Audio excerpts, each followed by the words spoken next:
What's going on, YouTube?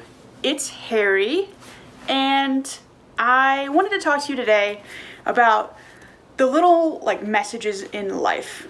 And I know this is gonna sound super corny, but that's okay. I'm okay with it.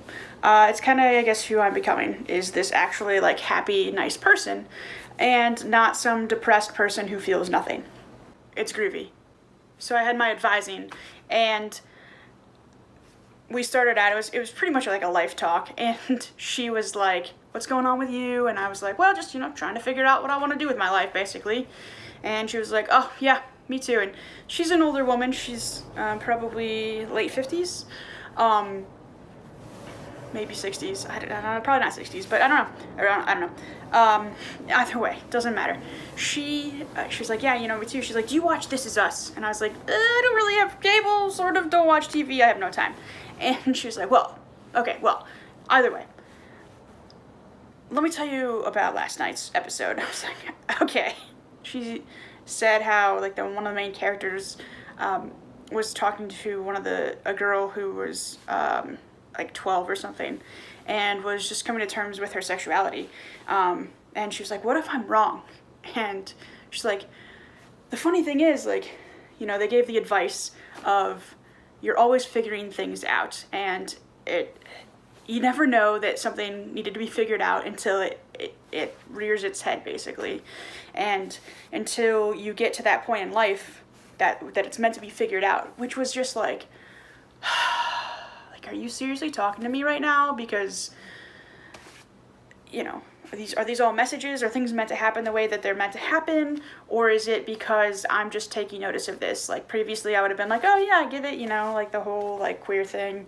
That's what you're talking about, that's how it's meant and how I can relate. Or is it now okay,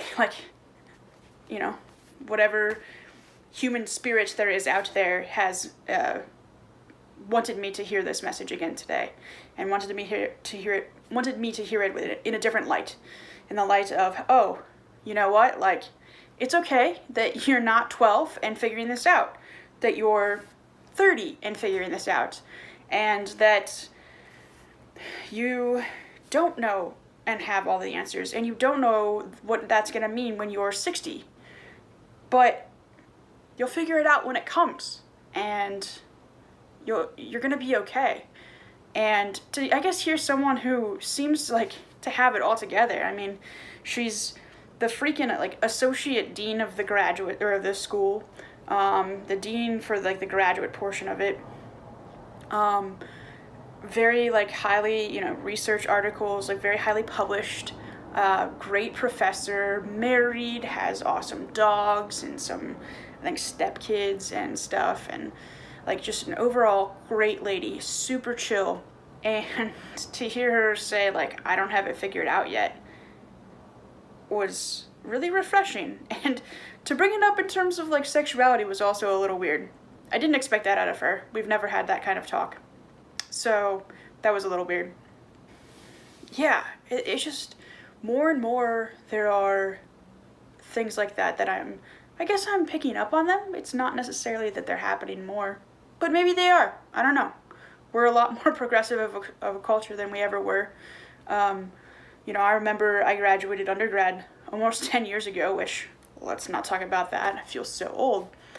And, I mean, even being queer at that time was not necessarily big. I was in music at the time, and so, there was a lot more of that talk and a lot more openness then, but it wasn't a huge deal. I mean, I remember distinctly when gay marriage was passed, and that was in my lifetime. That was when I was out, and now it's we can get married and divorced, and we have a gay person running for the Democratic candidate. So I mean, that's just so insane how quickly it's progressed. And I think we're going to see a similar thing with transgender folk, in terms of, we've always been there, just like gay people have always been there.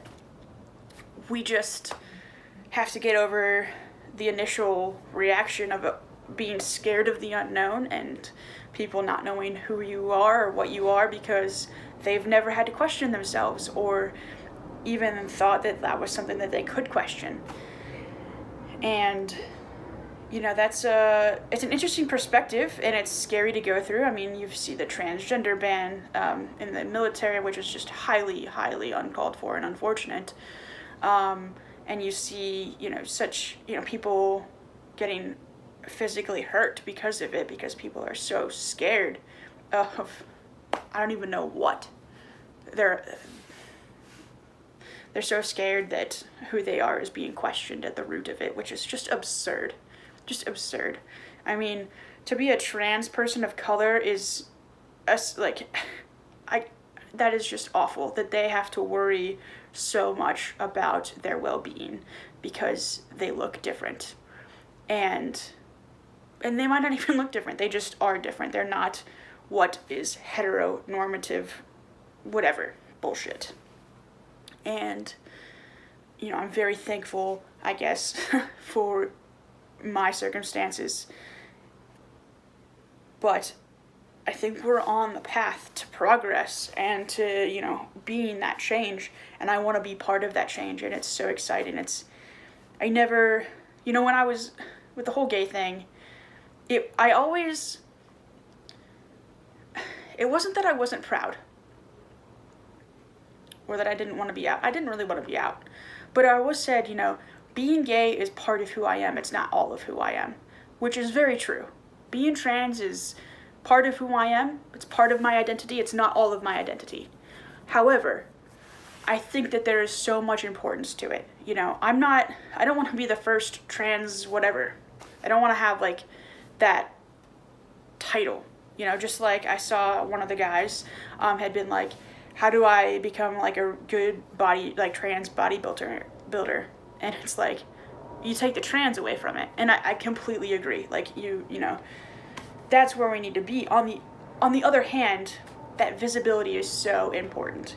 And to see and be able to help someone who might be in their teens or their 20s and is just really feeling like they can't come out or that there's something wrong with them and they're so depressed that they don't understand, I was there and I don't want anyone to have to go through that again. And I know that you kind of have to go through that, some of it at least, in order to come out the other end. But to have a friend and to have a person to look up to, I think is just incredible. And part of that too is in this professional degree, I want people to see that it is possible to be educated and successful and in a high level degree and be able to do this.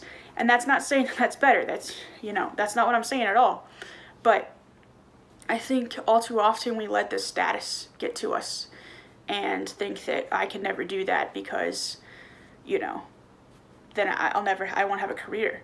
Because I remember for me, when I was a musician, and I still, when I was practicing music, I guess, I never felt like I could transition. And I know that's a funny thought because I'm just now realizing this about myself, but let's say, 10, 12 years ago, I remember being an undergrad and thinking I would love to be just wake up in Europe or whatever and be male and be plain and make a career of it. But I never thought I could because it's all about your name, It's all about that name and that network that you build as a musician. And I was well, I'll be this no one, people find out about me, they'll just, I'll be some freak, I'll never get hired. Or I'll be that person who just came out of nowhere and because they don't, you don't have any degrees, references, anything like that, they won't hire you. And that was such flawed thinking at the time. It really was. But that's the state I was in. And I don't wish that upon anyone else. Now, I honestly have some of those same fears in this thing. It's I'm on a national board for my profession, I'm on the student board for that. I've been pretty successful. I've won some competitions, placed in competitions and been very high level so far in my 3 years. And I don't want that to all go away. I'm might be published here soon. And I don't want that, that's still me. Those are my accomplishments, but it feels scary because then, I have a name, I have a recognizable face. People realize, like, I stand out from the crowd, and I don't want that to come back and be like, oh, that's who you are, and then get this, like, weird, well, I'm not really about that, so you were good, but not gonna deal with that. And yeah, that's a fear. That's a huge fear. But you gotta go with it, because at the end of the day, it doesn't freaking matter what people think. And I'm really beginning to realize that. I'm really breaking free, and there's a lot to that, that stigma of why I'm breaking free, and maybe perhaps one day I'll tell you, but a lot of that is probably not meant for public use at the moment, just with certain family things, but it's good. And at the end of the day, I have to realize, like, I can go and make my own practice, and people will come to me because I'm competent and because I can socially interact with them, hopefully, and because I give them good service. And they won't care or know, because they're old, that I'm transgender. And I'll still be able to make a living. I'll still be successful. It's okay. And to have that realization is very, very freeing. So to wrap it all up, because I have rambled here, there are little signs every day that are hinting towards it's okay. Like, who I am is okay, what I'm doing is going to be okay, and where I will be is going to be okay. And whether that's me reading into it or not, I don't care. I'm taking it as signs. Whether, I don't even know what I believe in that regard, but I'm taking it as signs, and I can look back retroactively and see where previously my thinking was flawed, and understand that I might have still some flawed thinking, but I've improved and come so far, and it is so exciting. And I really just can't wait to see where I'm going to be in, 3 months, 6 months, a year, like, graduating, being a doctor, and like, who will I be? What will I look like? How will I be perceived in just a year? Which is so short. Like, I've been in this program for 3 years, so I can look and see how much I've changed in that little time. What am I going to do in just a year? Like, so nuts. And let alone in 5 years, 10 years, like when I'm 40. What's that going to look like? That's, like, it's super exciting. Like, what if I'm actually happy? What if? I can't. It's so hard to fathom. It's so exciting. Ugh. Anyway, I hope y'all have a great day, and I'll catch y'all later. Bye.